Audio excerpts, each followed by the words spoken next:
I have a lot of things I want to get off my chest. Well, enough is enough, and it's time for a change. Finally, The Rock has come back. I hate this idea that you're the best. And if you're not down with that, we got two words for ya! I'm the best in the world. I fight at WrestleMania for the very, very small percentage of people that walk this planet and say I am proud to be, I'm sorry, a professional wrestler. Oops, I'm breaking the fourth wall. It's Podcast of the Immortals with your hosts, Matt Bush and Jimmy Bellamy.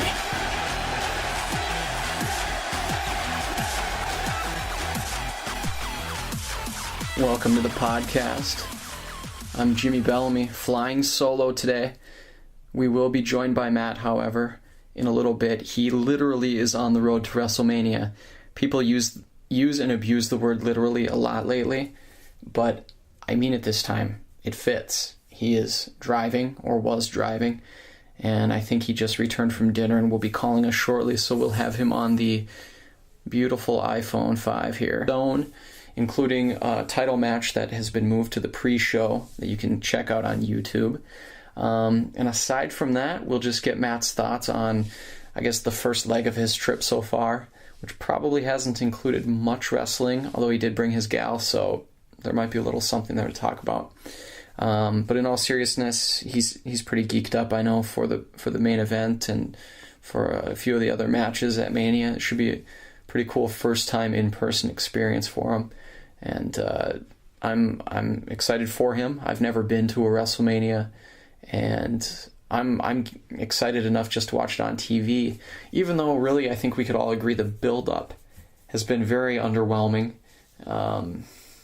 Maybe WWE is just proving that they don't have to do a whole lot for WrestleMania because your fringe fans are going to buy it for John Cena, for The Rock, for Brock Lesnar.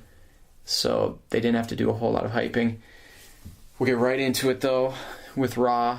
John Cena started off the show, cut a promo that, in the middle of it, fans started chanting boring. It threw him off a little bit. Hopefully you guys won't be doing that through the middle of this podcast. But it's the same thing. We know what to expect with this bout. Let's just have it. Let's have the fight. I'm sure Cena is going to put on a good match. He usually does in these big-time match scenarios. So I think we'll get much of the same from him. And I think that The Rock will be just as good, if not better. He had a couple lackluster matches against CM Punk leading up to this. But I'm thinking that this one probably will be... I'm not going to go out on a limb and say match of the year contender, but it's quite possible. Cena's capable of it, and Rock is too, I think. I'm interested in seeing how long they let these guys go, if it'll be in the 30 to 35 minute match realm. I'm thinking 35, maybe 40, although they're going to have to squeeze 9 matches onto this WrestleMania card. I don't know if they'll go the 18-second route like they did last year with any of those. The Daniel Bryan Sheamus match, of course, being 18 seconds. Then a few years back, we had the Kane Chavo Guerrero ECW title match, which I think was 8 seconds or something like that. But this Raw episode, of course, they hit, I think, a new social media low with Jerry Lawler live touting from the booth, from the table, I should say. I wasn't too into that, and I think that they've jumped the shark when it comes to social media. We get it. You guys know Twitter. You know Tout. I don't think anyone else knows Tout. But okay, let's just see some action. After the Cena promo, they got back from break, and it was, I don't know if they're the Celtic Vipers or what they're called now with the Big Show, but the trio of Sheamus, Big Show, and Randy Orton took on 3-man band, and of course won the match. Shield came in after the match, or came down after the match, and cut a promo from the stands. Dean Ambrose, great job as usual on the mic, and I'm excited for this match because I'd like to see where this goes as far as what's next for the Shield. Whether Shield comes out on top or not, I don't think is necessarily relevant. I think you've got to have Shield win. It makes more sense. I'd like to see this lead to dissension with the other three since they're really not a unit anyway. Big Show with this quick babyface turn, which is, I guess, his MO. He usually goes back and forth. It's what he's demonstrated throughout his career. I'd like to see Randy Orton get back to that sadistic side of heel tactics, if you will, back in, I think it was 2009 when he had that great feud with Triple H. And we have Matt on the line here, coming up here. Hello, Matt. How are you? How's New York? Hey, New York is, I don't know, I'm in New Jersey right now. You're in New Jersey, okay. Sorry, I didn't expect you to get hyper specific on us. Matt Bush joining the show, everybody. It's his show, it's our show, so you should be used to hearing him. Give us your initial... How's it going? There you go. Give us your initial thoughts. How was the drive? Oh man, it was long. It was really long. I hate Indiana more than anything right now. Pennsylvania just went on forever. It was like 350 miles. I think you just went downhill the whole time. I don't understand how it worked. But yeah, we finally made it. It was 19 hours of driving. But we got here barely. 5-hour energy drink and a couple of Red Bulls later.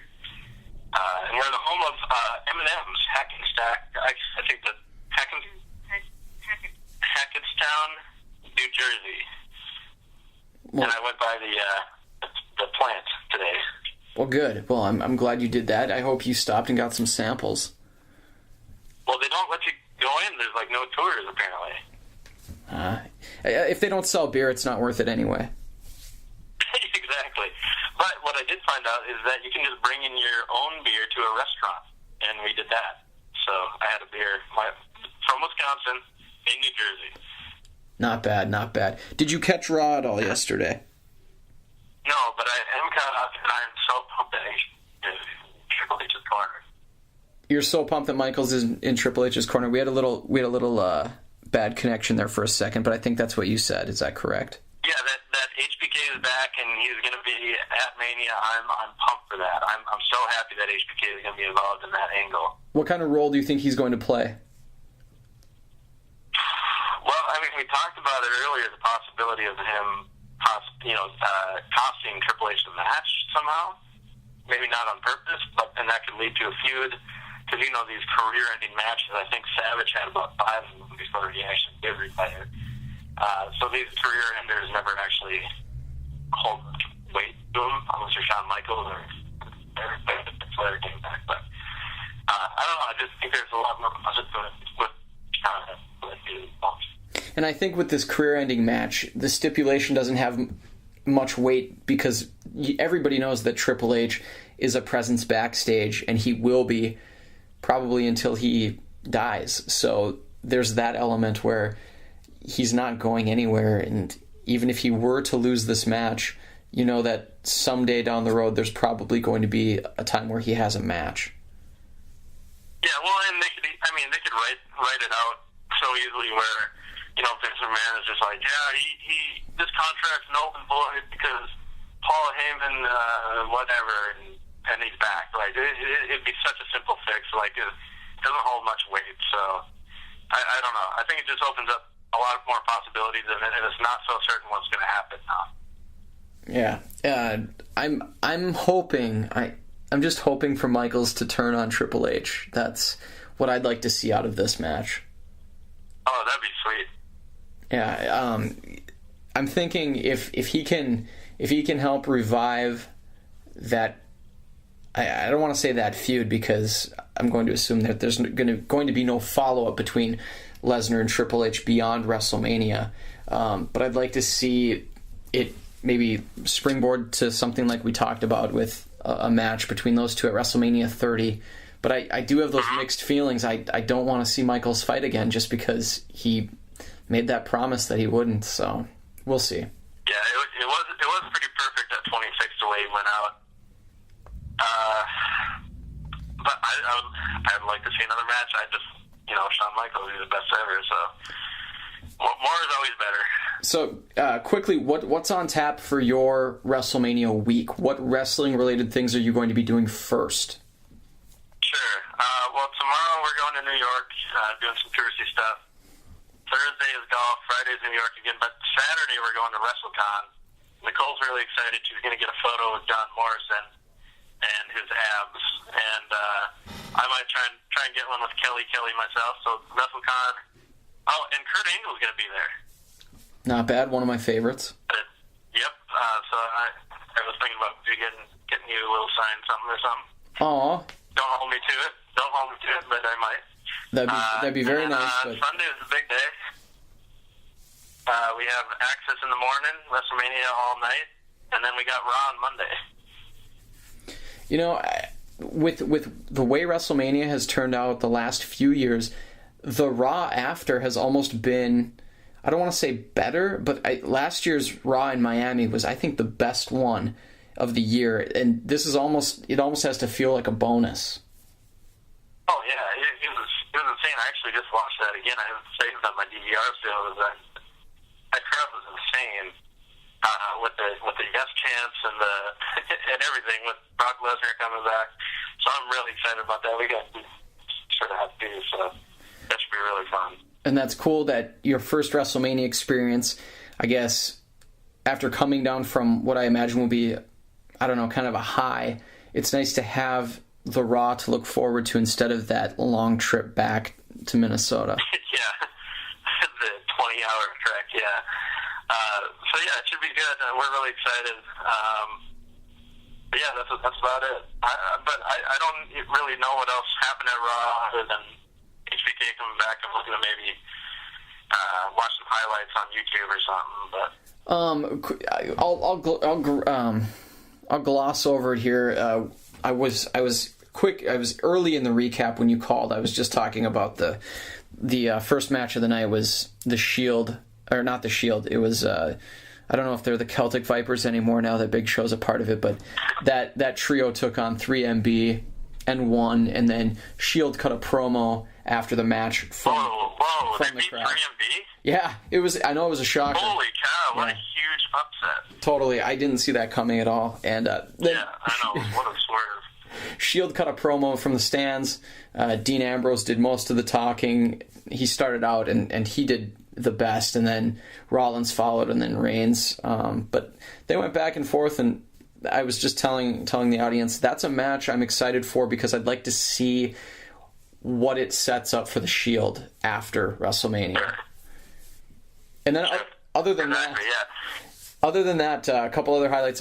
We have a team name for Tensai and Sweet Tea, or Sweet Tea and Brodus Clay. Would you like to guess what it is? Oh, Team Shuck and Jive. Tons of funk. Tons of funk? Tons of funk. Oh, God. Yeah. But actually, the women had a match. It was Cameron and Naomi against the Bellas, and it was a pretty decent women's tag team match. And you were right. Naomi is unbelievable in the ring. Oh, yeah. She's by far the best diva on the roster right now. Yeah, and she did when she called. I think she called her move the back end. She did a butt clothesline, which was impressive. A butt clothesline. Yeah. And then well, hey, I don't have the greatest connection here. Like, you're cutting out a bit. Mm-hmm. I would love to just listen to the podcast and hear what happened on Raw that way. If that works for you. Yeah, that sounds good. If you want to throw your phone on mute, feel free. Or if you ever want to chime in, feel free too. I don't mind. Well, no, I'll just hear it when you post it. Oh, that's even better. Look at that. Technology is so beautiful. Exactly. All right. Well, Matt, you take care. Be safe out there, and just enjoy the week. It's going to be fun. Oh, for sure. And I'm taking lots of footage, and hopefully I'll be tweeting a lot. You can follow me at 97Bush. Check it out. All right. Thanks, Jimmy. Good luck. I hope it goes well. All right. We'll be in touch, and I'm sure we'll be back and forth on Twitter and text all through Mania. Absolutely. But enjoy the show. Keep your eyes on the show. Don't be looking at that phone during WrestleMania too much. Oh, for sure. All right. Thanks, Jimmy. Take care, dude. Bye. Matt Bush, joining us. What a good man. Hope he has fun out there. Good experience. In New Orleans next year, who knows? Maybe we'll both make the trip there and bring some friends along. WrestleMania, it's one that my friends and I always look forward to. Without fail, the 2 pay-per-views we watch, no matter what the card is, no matter who's in, no matter who's holding the title, it's always WrestleMania and Royal Rumble. And it's been that way for the past 15 years. And every time, no matter how bad or good we think the show is, overall it's a great time, especially hanging out with 4 or 5 of your friends, getting some pizza, having some drinks. It's a lot of fun. This Raw, I guess one of the highlights as far as the biggest thing that they tried to do to sell the show, to sell the pay-per-view, was the end with CM Punk and Undertaker, which ended up with CM Punk pouring what is, I guess, supposed to be the ashes of Paul Bearer onto the Undertaker and wiping them on himself. And Matt and I talked about that for a few weeks. We speculated, and I had said I kind of wanted to see that happen. Now that it did happen, I don't know what it was met with, but I mean, I'm not upset like I hear some people are, but I guess it's about as dirty as you can get, literally and figuratively there. So it's a nice underhanded move by Punk, and I think the extra nice touch was having Paul Heyman dress up as Paul Bearer. Very cool there. I still think he looks like Paul Giamatti, though, even when he's made up like Paul Bearer. He looks like Paul Giamatti. But also on Raw, back to the matches, Daniel Bryan and Dolph Ziggler fought in a pretty good match. They were their usual. Both of the guys are, I think, some of the best technicians that WWE has, and Dolph Ziggler, I think, probably sells the best. I mean, he makes everybody he fights look really good. So Kane and Big E Langston and AJ Lee were on the outside. Of course, they have the Tag Team Championship match this weekend. It could be potentially a big weekend for Ziggler if he can pull off the double and win the Tag Team Championships and cash in his Money in the Bank briefcase to win the World Heavyweight Championship, which, of course, people are speculating about. Yeah, I mean, it's natural to think that because typically the Money in the Bank contract expired at WrestleMania because it was won at WrestleMania. But of course, Ziggler's was won at the Money in the Bank pay-per-view, so it is not going to expire at WrestleMania, and they could have it go beyond. I've heard some people say that it would be a shame for Ziggler to cash it in at WrestleMania because it would be the 4th or 5th most significant moment at the pay-per-view. And that's coming from people who say they would like it to happen in the sense that they like Dolph Ziggler, they think he'd be worthy of the championship, but that they wouldn't want him to take a back seat to the Rock Cena match, to Punk and Undertaker, to Lesnar and Triple H. So I kind of see that thinking, but I also think that he could pull it off in a way that makes it rise to a level where people say, oh, it's so cool that Ziggler won both titles. We'll see, though. We'll see what happens. We'll see what they do with it. I don't think they'll do that just because, again, it's something that everybody thinks is going to happen, or that a lot of people think will happen. But this match set up the Tag Team Championship match, like I said, and I'm thinking Ziggy and Big E probably will win the titles, and you'll start to see maybe a disintegration of Team Hell No, and maybe even a feud between Ziggler and Bryan, maybe a long-standing feud for the World Heavyweight Championship if Ziggler ends up going that route.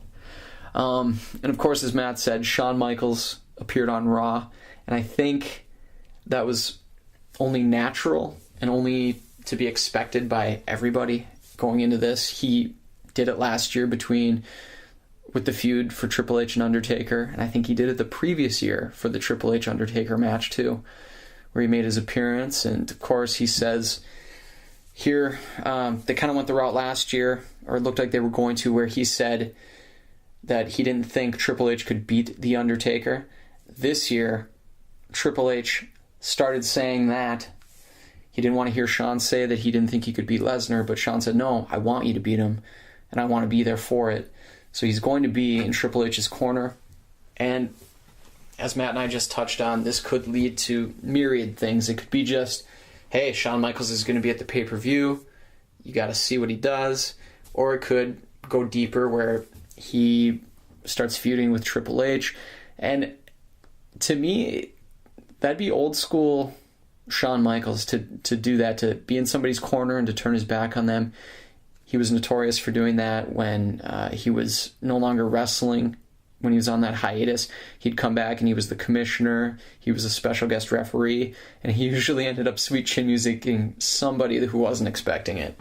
And I could see him doing that to Triple H and coming up with a number of reasons for it. One being that Triple H needs to retire, he needs to stay away. Who knows? But he'll be there, and I'm sure a lot of fans are excited about that.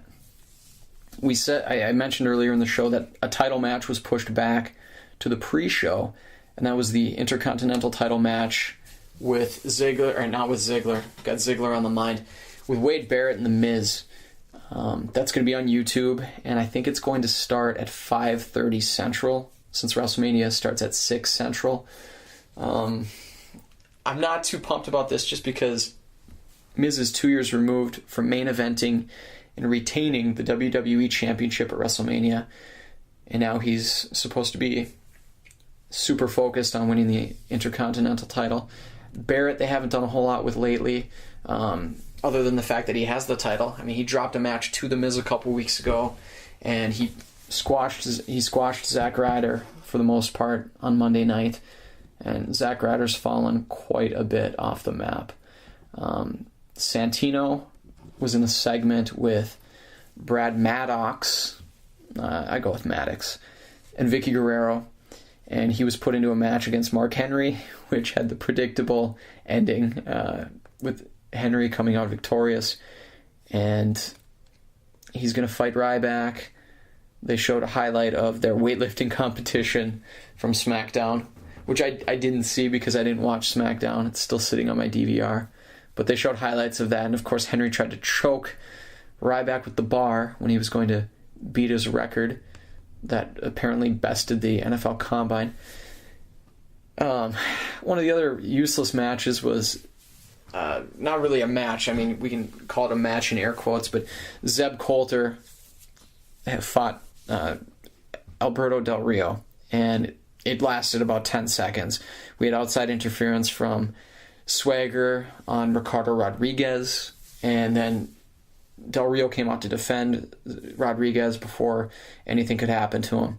And when he got back in the ring, Coulter hit him with a crutch, and that ended the match. And then Coulter and Swagger just started beating on Del Rio with the crutches.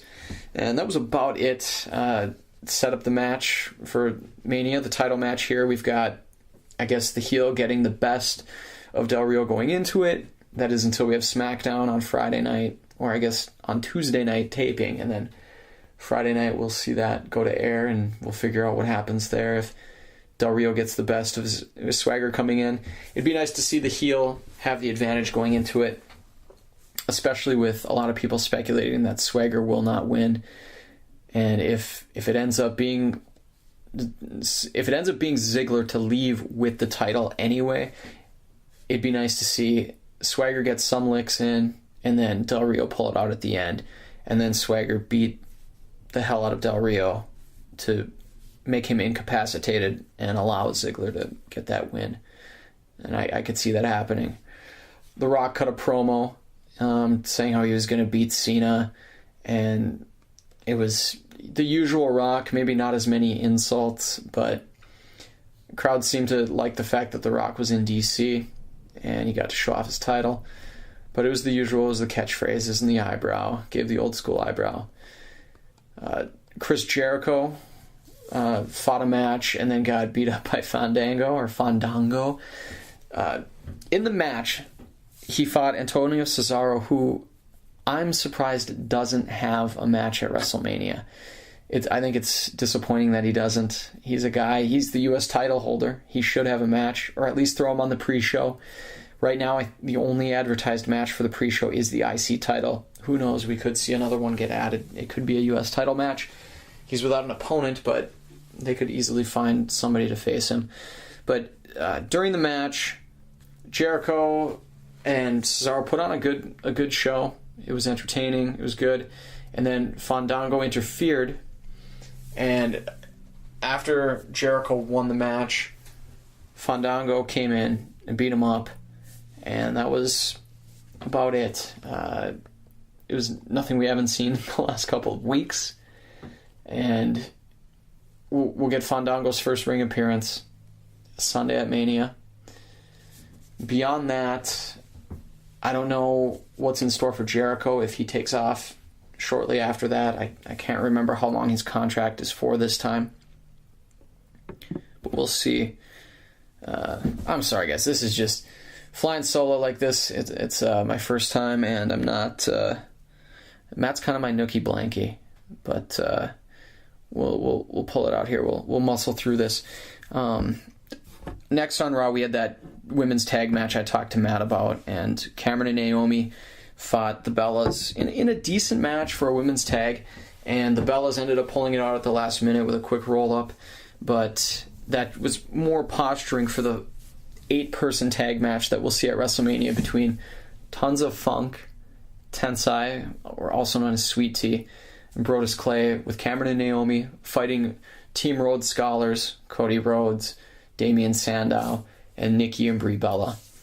But overall, I was impressed with Naomi's ring work. She looked good, and I mean, she's sorely needed in a Divas division that is missing quite a bit of talent and really depleted lineup-wise, especially with AJ not wrestling very much. They need more women who can at least perform in the ring, not just stand there. What else did we get from Raw? It was... they had Undertaker cut a promo at the end of Raw, and they kept advertising that he was going to verbally eviscerate CM Punk, and that didn't happen at all. And I'm sure a lot of their viewers don't even know what eviscerate means. And to be advertised like that, and to have CM Punk get the best of Undertaker, it didn't even add up. Undertaker came out, said he was going to just, end CM Punk, take his soul, and then all of a sudden the Druid music hit, or the monk music, whatever you want to call it. The Druids came out with their flaming torches. And then you had Paul Heyman come out as Paul Bearer with the urn, and Undertaker went down and started attacking the Druids, attacking Heyman, and then one of the Druids was Punk, came up from behind, attacked Undertaker, and beat him up, and then proceeded to pour the sand or the ashes or whatever you want to call it onto the Undertaker and onto himself. And that's how the show ended. It didn't get... kind of got like the, oh, jeez, reaction from the crowd. It didn't get lustful boos. It didn't get great cheers or anything. It was just kind of a, oh, they did that. They went there. I'm not surprised. I called it. I wanted to see it, and it happened. So I guess they took that angle all the way. I'm just wondering what they would have done if Paul Bearer didn't die. What was the plan for this feud? What was the plan for this storyline? But we're going to see it, and again, I'm sure it's going to be a good match. I'm looking forward to it, but I'd look forward to it more if I thought that Punk was going to win. And if he does win, it would be a pleasant surprise. And I'm not saying that as somebody who likes CM Punk or somebody who is a diehard fan of his. It's just, I'd like to see something unpredictable happen. You've had 20 straight matches where Undertaker's come out on top at WrestleMania. It'd be nice to see a loss, especially if he goes out this way. It would do so much more for CM Punk's career to have him be the guy who beat The Undertaker. If this isn't Undertaker's last match, then okay, I can understand. Then have him win so he can fight somebody else at Mania next year.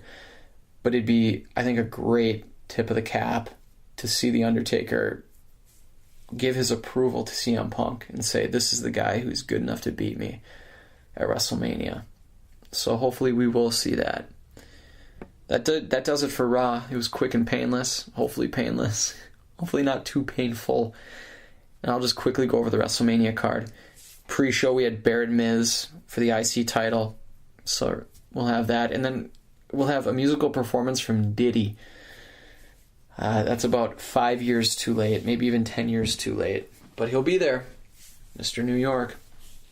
And then the 8-person tag we talked about between Tons of Funk, Cameron and Naomi, against Team Rhodes Scholars and the Bella Twins. Fandango versus Jericho.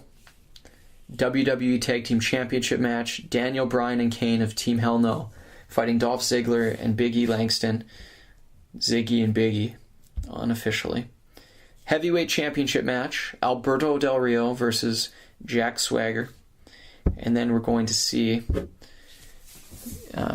Mark Henry face Ryback in a match of just two really strong dudes. Then the Shield will take on Randy Orton and Sheamus and Big Show in a 6-man tag. Triple H with Shawn Michaels in his corner will fight Brock Lesnar. The stipulations are no disqualification, no countout, no holds barred, and Triple H's career is on the line. I'm wondering, have they ever had a no DQ match with countout? That's what I'm wondering. And then, of course, CM Punk Undertaker for the streak, and Rock versus John Cena for the WWE Championship. Quickly, I think this will be a combination of what I think and what I want to see as far as what I think will happen. With the IC title, I'm going to say Barrett retains. Although I wouldn't be shocked if Miz won, I'm going to say Barrett retains. The Diddy performance, I'm just going to go out on a limb and say it's going to be terrible. And especially if he sings that I'm Coming Home song. Brodus Clay, Tensai, Cameron, Naomi. I'm going to go with Team Rhodes Scholars on this one. I think they'll go over in that one. Jericho and Fandango. I'm going to say Chris Jericho. And I'm going to say that Fandango beats him the next night on Raw. Tag Team Championship, I'm going with Ziggler and Langston. World Heavyweight title, I say Del Rio wins. And then Ziggler capitalizes on a beaten and battered Del Rio and wins the championship. Mark Henry v. Ryback. I'm going to say Ryback. He's had too many losses in the last few months. He needs another win to be relevant. Mark Henry will still look like a monster in defeat. Shield versus Orton, Sheamus, and Big Show. I'm going to say Shield is victorious. And I think this will lead to a big 2013 for them. I think we could see a Randy Orton heel turn, either at Mania or on Raw the next night. Triple H versus Lesnar. I'm going to say Triple H wins. I don't know if Michaels will play a positive role in Triple H's victory, or if he'll somehow turn on him, but still manage to have Triple H win. I'm just going to say Triple H wins. And Undertaker, CM Punk, I'm going to say, I'm going to go with Undertaker. I have no reason not to.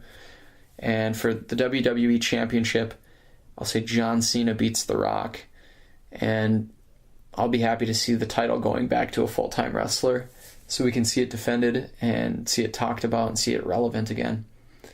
And that's my Mania card. That's who I think will win. I will be watching it with a couple of my friends who I see every pay-per-view with, just about every major pay-per-view that is SummerSlam, Survivor Series, and some of the other ancillary ones. Longtime buddies Ryan and Jake, and I think a few other people are coming over for that show. I'm pretty excited for it, and it's just a good time to get together and watch those pay-per-views. And what else do we have on tap? Raw the next night, I'm looking forward to it. Of course, it'll be in New York again, and Matt will be there, as he said. I think it's going to be a great time for everybody involved. That's the show.